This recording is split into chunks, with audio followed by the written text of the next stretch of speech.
बातमीपत्रामध्ये आता पाहणार आहोत सुपरफास्ट 100 बातम्या सुरुवात करूया।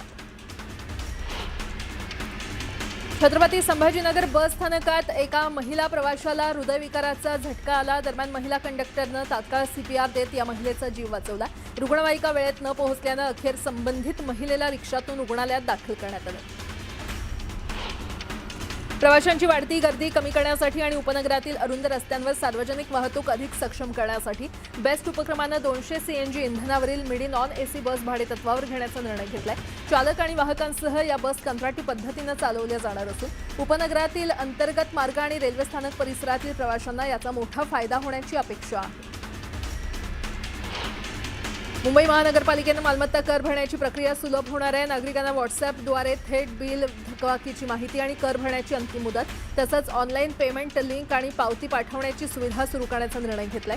महापालिकेच्या कर निर्धारण आणि संकलन विभागाने डिजिटल सुविधेची तयारी सुरू केलेली आहे। व्हॉट्सअॅप बिझनेस आणि गुगल मेसेज या माध्यमांचा वापर करून सर्व माहिती पोहोचवण्याची योजना आखण्यात आली आहे। यंदाच्या वर्षी प्लास्टर ऑफ पॅरिस गणेश मूर्तींना सशर्त परवानगी देण्यात यावी अशी मागणी सार्वजनिक गणेशोत्सव समन्वय समितीने मुख्यमंत्री फडणवीस आणि महानगरपालिका आयुक्त अश्विनी भिडे यांच्याकडे केलेली आहे। उच्च न्यायालयाने यापूर्वी पीओपी मूर्ती घडवणं आणि विक्रीस तात्पुरती सवलत दिली होती, मात्र पर्यावरणीय नियमांचं पालन आणि पर्यावरणपूरक मूर्तींना प्रोत्साहन देण्याचे निर्देशही दिले होते। त्यामुळे यंदाही उत्सवासाठी राहिलेला कमी कालावधी पाहता टप्प्याटप्प्याने अंमलबजावणी करणं आवश्यक असल्याचं समितीने म्हटलेलं आहे। पर्यावरण संवर्धनासाठी पर्यावरणपूरक शाडू मातीच्या गणेश मूर्ती खरेदी कराव्यात, पीओपीच्या मूर्ती टाळाव्यात असं आवाहन जरी शासनाच्या माध्यमातून करण्यात येत असलं तरी हलकं वजन, कमी किंमत आणि आकर्षक रंगसंगतीमुळे अनेक गणेश भक्त आणि मंडळ यंदा पीओपीच्या मूर्तींनाच पसंती देत असल्याचं समोर आले। मध्य रेल्वेद्वारे 4 ते 14 ऑगस्ट कालावधीमध्ये लोकमान्य टिळक टर्मिनस इथे विविध पायाभूत सुविधांच्या कामांसाठी 11 दिवसांचा विशेष ट्रॅफिक ब्लॉक घेण्यात येणार आहे। या कामांमध्ये शटिंग नेकचं बांधकाम, 6 सायडिंगमध्ये बदल तसंच देखभाल सायडिंग यार्ड आणि देखभाल सायडिंग क्रमांक 6, 7, 8 आणि 9 मधील पिट लाईन्सचा विस्तार तसंच पाणीपुरवठा वाहिनी, ड्रेनेज आणि पावसाळी पाण्याचा निचरा करण्यासाठी वाहिनीचं वळण बदलणं, आवश्यक अन्य डागडुजीची कामं यासारख्या कामांचा समावेश आहे। ठाणे इंटिग्रल रिंग मेट्रो प्रकल्पाला केंद्रीय पर्यावरण मंत्रालयाच्या किनारपट्टी नियमन क्षेत्र विषयक तज्ज्ञ मूल्यमापन समितीने CRZ मंजुरी देण्याची शिफारस केलेली आहे। ही अंतिम मंजुरी नसून समितीने पर्यावरण संरक्षण, मँग्रोव्ह संवर्धन, पुनर्वसन, नाले आणि खाड्यांचा नैसर्गिक प्रवाह, वन्यजीव संरक्षण आणि न्यायालयीन परवानग्यांसह 27 महत्त्वाच्या अटी घालून पुढील प्रक्रिया करण्याचे निर्देश दिले। अन्न आणि औषध प्रशासनाने भेसळयुक्त दुधाविरोधात कारवाईचा धडाका सुरू केल्याने बाजारात चांगल्या प्रतीच्या दुधाची मागणी घटलेली आहे किंवा मागणी वाढलेली आहे। त्याचा थेट परिणाम दुभत्या जनावरांच्या किमतीवर झाला असून गेल्या महिन्याभरात म्हैस आणि गायींच्या किमतींमध्ये 15 ते 20% वाढ झाली आहे। लोणावळ्याजवळील कार्ला येथील एकविरा देवी मंदिराला जाणाऱ्या भाविकांसाठी फ्युनिक्युलर रेल्वे उभारली जाणार आहे। बांधा, वापरा आणि हस्तांतरित करा या तत्वावर या रेल्वेची उभारणी होणार आहे। महाराष्ट्र राज्य रस्ते विकास महामंडळाने त्याचा प्रस्ताव राज्य सरकारकडे मंजुरीसाठी पाठवला। मुंबई सेंट्रल रेल्वे स्थानकात जन आहार केंद्राला टाळं ठोकण्यात आलंय। अस्वच्छ हाऊसकीपिंग आणि मानक उल्लंघन केल्याप्रकरणी महामंडळाने हे केंद्र तात्काळ बंद केलंय तसंच कंत्राटदाराला दंड ठोठावण्यात आलाय। पुणे विमानतळावर प्रवासी हाताळण्याची क्षमता मोठ्या प्रमाणात वाढली आहे। विमानतळाच्या विकासातील सर्वात मोठा अडथळा टर्मिनल नव्हे तर विमान उभं करण्यासाठी असलेली पार्किंग बेची कमतरता ठरत होती। आता विमानतळावर 5 स्वतंत्र एअरक्राफ्ट पार्किंग वे उभारण्यात येणार असल्याने विमानतळाच्या विस्ताराला प्रत्यक्ष गती मिळणार आहे। हवाई दलाने विमानतळासाठी 13 एकर जागा देण्यास तत्वतः मंजुरी दिली आहे। सांगलीमध्ये द्राक्ष बागायतदार संघाच्या वतीने जिल्हाधिकारी कार्यालयावर आज मोर्चा काढण्यात येणार आहे। चायनातून आयात होणाऱ्या द्राक्षावर 100% आयात शुल्क लावावं यासह विविध मागण्यांसाठी मोर्चाचं आयोजन करण्यात आलेलं आहे।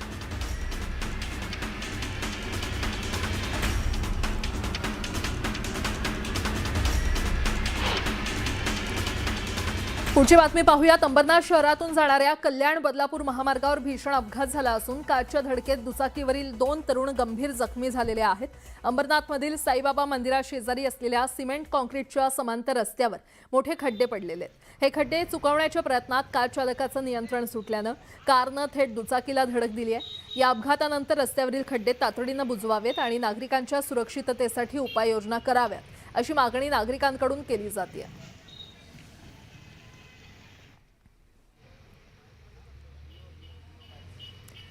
ठाणे भिवंडी मार्गावरील राहणार या गावाच्या हद्दीमध्ये रस्त्यावर भीषण अपघात झाल्याची घटना घडलेली आहे। या अपघातामध्ये एका 46 वर्षाच्या महिलेचा दुर्दैवी मृत्यू झालाय। दुचाकी घसरून झालेल्या अपघातात महिला रस्त्यावर कोसळली। अशातच मागून येणाऱ्या ट्रकनं चिरडल्यामुळे या महिलेचा जागीच मृत्यू झालाय। भिवंडीतील अंजूर फाटा परिसरात फ्लॅट पाहण्यासाठी जाताना ही दुर्घटना घडली।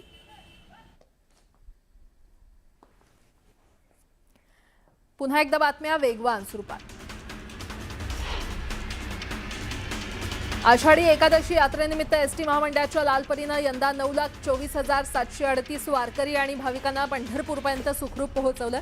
राज्यभरातून चालवण्यात आलेल्या सुमारे 5,500 विशेष बसच्या माध्यमातून 21,527 फेऱ्या चालवण्यात आल्या असून या माध्यमातून महामंडळाला 41 कोटी 18 लाख रुपयांचा महसूल प्राप्त झालाय। हा महसूल गेल्या वर्षीच्या तुलनेत सुमारे 5 कोटी 30 लाख रुपयांनी अधिक आहे।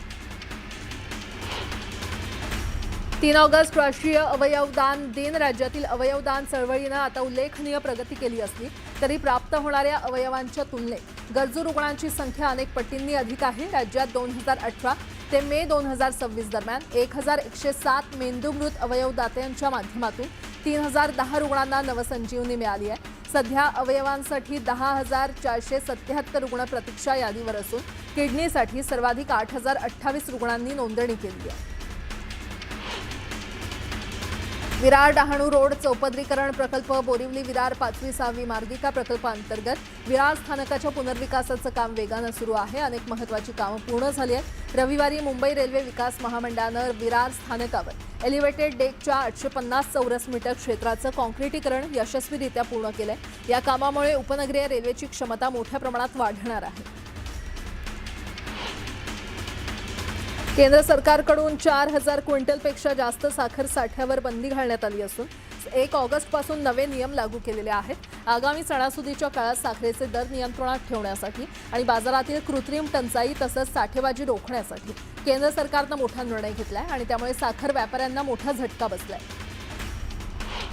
मुंबईला पाणीपुरवठा करणाऱ्या 7 तलावांचा पाणीसाठा 90% पोहोचलाय आणि त्यामुळे मुंबईकरांचं पाण्याचं टेन्शन दूर झालंय। मुंबईवरील 10% पाणी कपात पूर्णपणे उठली नसली तरी आता मुंबईकरांचा पाणीपुरवठा पूर्ववत करण्याच्या दिशेनं महापालिकेनं पाऊल टाकलंय। महापालिकेनं गेल्या 3 ते 4 दिवसांपासून मुंबईला दररोज 4,050 दशलक्ष लिटरपेक्षा अधिक पाणी पुरवायला सुरुवात केली आहे।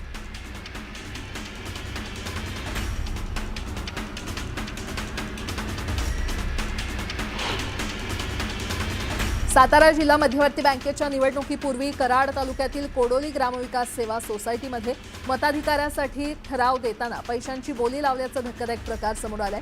70,000पासून सुरू झालेली बोली 2 लाख रुपयांवर पोहोचल्याचा दावा करण्यात आला असून या घटनेमुळे सहकार क्षेत्रातील पारदर्शकतेवर प्रश्नचिन्ह उपस्थित झाले।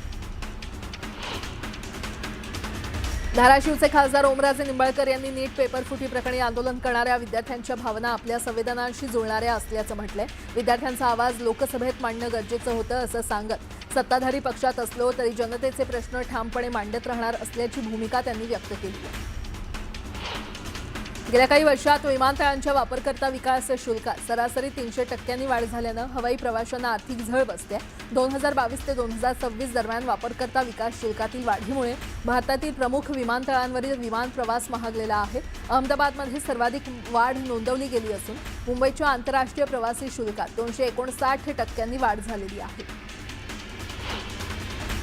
एल निनो ही हवामान विषयक प्रणाली इराण, अमेरिका आणि रशिया युक्रेनमधील संघर्षामुळे 2026-27च्या हंगामातील जागतिक गहू उत्पादनात घट होण्याचा अंदाज आहे। जागतिक अन्न परिषदेनं 2.3 कोटी टनानं घट होण्याची शक्यता व्यक्त केली असून अमेरिकेच्या कृषी विभागानं त्याला दुजोरा दिलाय। मध्य रेल्वेच्या लोकलमध्ये प्रवाशांची सुरक्षा, शिस्त आणि रेल्वे परिसरातील नियमांची प्रभावी अंमलबजावणी करण्यासाठी 1 ते 31 जुलै दरम्यान विशेष मोहीम राबवण्यात आली।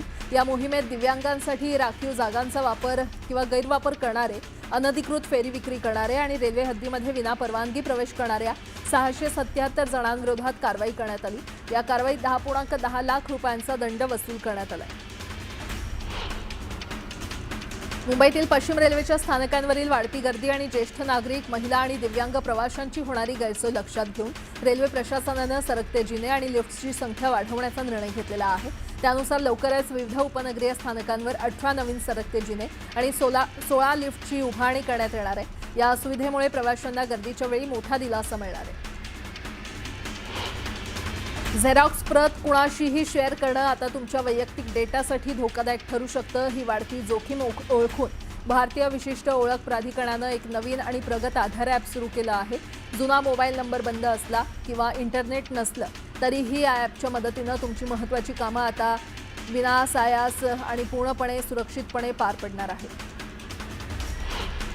अहिल्यानगर शहरातील झेंडी गेट परिसरात गोवंशीय जनावरांची कत्तल करून मांस विक्री करणाऱ्या चौघांना कोतवाली पोलिसांनी रंगेहात पकडले।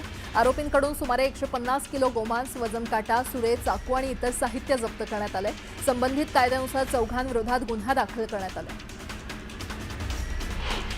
राज्यातल्या सुमारे 1.25 लाख सहकारी गृहनिर्माण संस्थांमधील कारभारात सुसूत्रता आणण्यासाठी सरकारनं मोठं पाऊल उचललेलं आहे।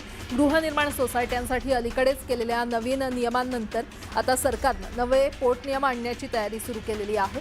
2 महिन्यात पोटनियम तयार होतील। यामुळे अनेक सोसायट्यांच्या कारभारामधील मनमानीला चाप बसेल। त्याशिवाय शुल्क आकारणीपासून दुरुस्ती, पाळीव प्राण्यांचे नियम, भाडेकरू आणि नॉन ऑक्युपन्सी चार्जेस याबाबत अधिक स्पष्टता येईल।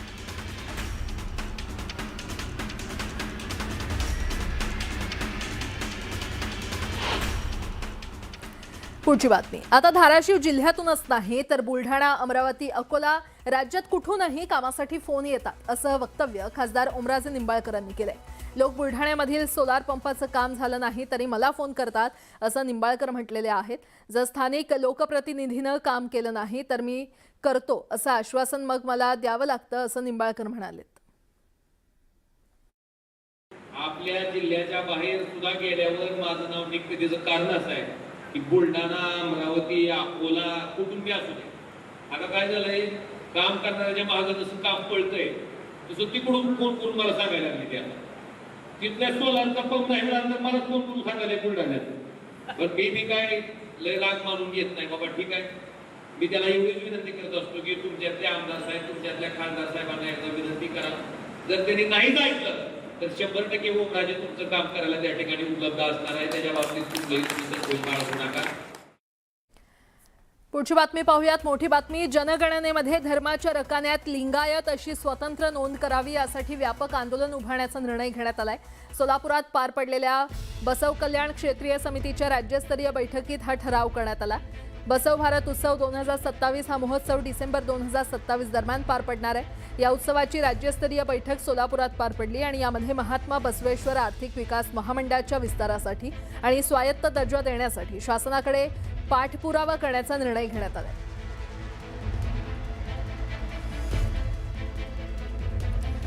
पुन्हा एकदा बातम्या वेगवान स्वरूपात।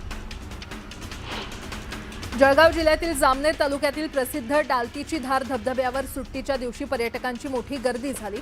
वाढत्या गर्दीमुळे परिसरात वाहतूक कोंडी निर्माण झाली। घटनास्थळी पोलीस बंदोबस्त नसल्यानं पर्यटकांना गैरसोयीचा सामना करावा लागला असून सुरक्षिततेसाठी पोलीस आणि वाहतूक व्यवस्थेची मागणी होती आहे।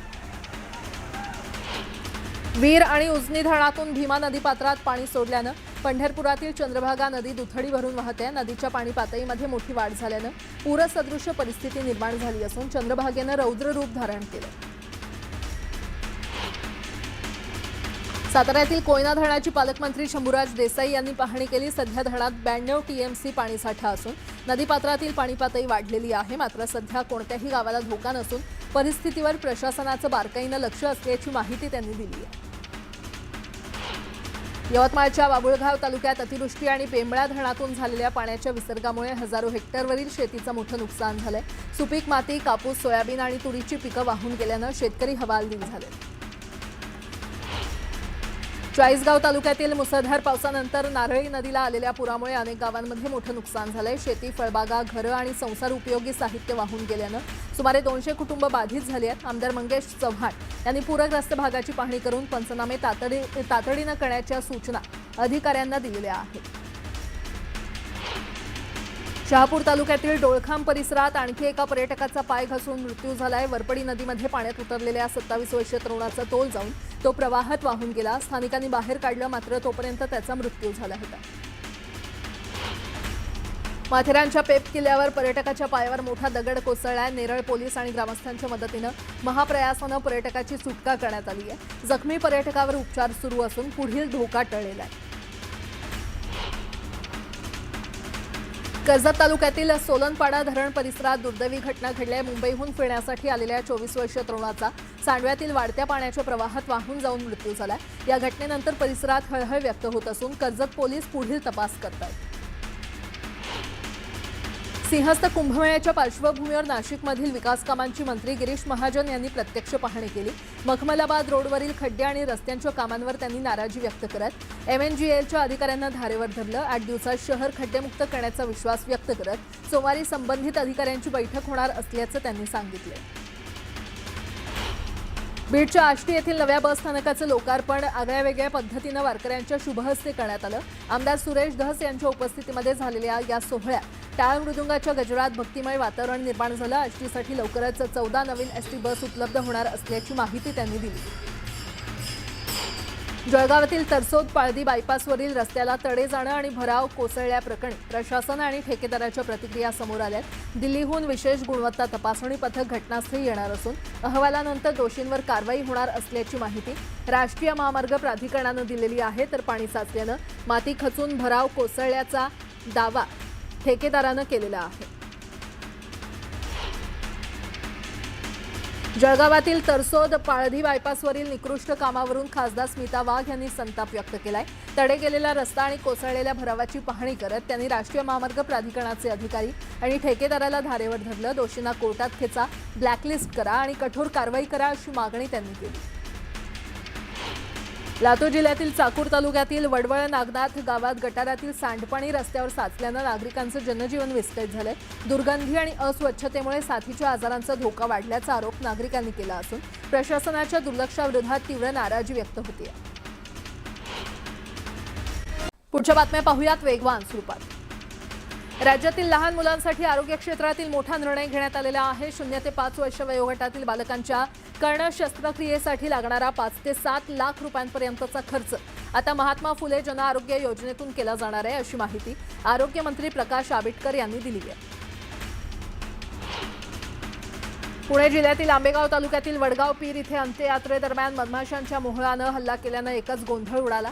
जीव वाचवण्यासाठी नागरिकांना काही काळ मृतदेह जागेवरच ठेवून पळ काढावा लागला. या घटनेत अनेकांना मधमाशांनी दंश केला असून त्यांच्यावर उपचार सुरू आहेत.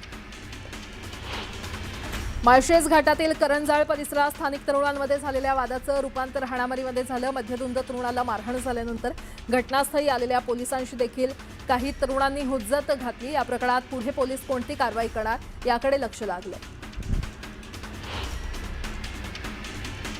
नवी मुंबई पोलिसांच्या अंमली पदार्थ विरोधी पथकानं मोठी कारवाई करत प्रेमी युगुलाला अटक केलेली आहे. आरोपींकडून गांजा आणि मोबाईलसह 1,02,000 रुपयांचा मुद्देमाल जप्त करण्यात आला असून या रॅकेटमधील आणखी 4 आरोपी फरार आहेत. या प्रकरणाचा तपास तळोजा पोलीस करत आहेत. अहिल्यानगर जिल्ह्यातील संगमनेरमध्ये पाकिस्तानात तयार होणाऱ्या गोरी ब्युटी क्रीम आणि गोरी डे अँड नाईट क्रीमची बेकायदा विक्री होत असल्याचा प्रकार उघडकीस आलाय. अन्न आणि औषध प्रशासनानं पोलिसांच्या मदतीनं छापा टाकत 12,900 रुपयांचा सौंदर्य प्रसाधनांचा साठा जप्त केलाय. या प्रकरणी दुकानदाराविरोधात गुन्हा दाखल करण्यात आला असून पुढील तपास सुरू आहे. नंदुरबारच्या तोरणमाळ पर्यटनस्थळी 2 गटांमध्ये झालेल्या तुफान हाणामारीचा व्हिडिओ सोशल मीडियावर व्हायरल झालाय. सीताखाई पॉइंटवर झालेल्या या घटनेत महिलांना देखील धक्काबुक्की झाल्याचा आरोप आहे. प्राथमिक माहितीनुसार हा व्हिडिओ 8 दिवसांपूर्वीचा असून म्हसावद पोलिसांनी हस्तक्षेप करून परिस्थिती नियंत्रणात आणली.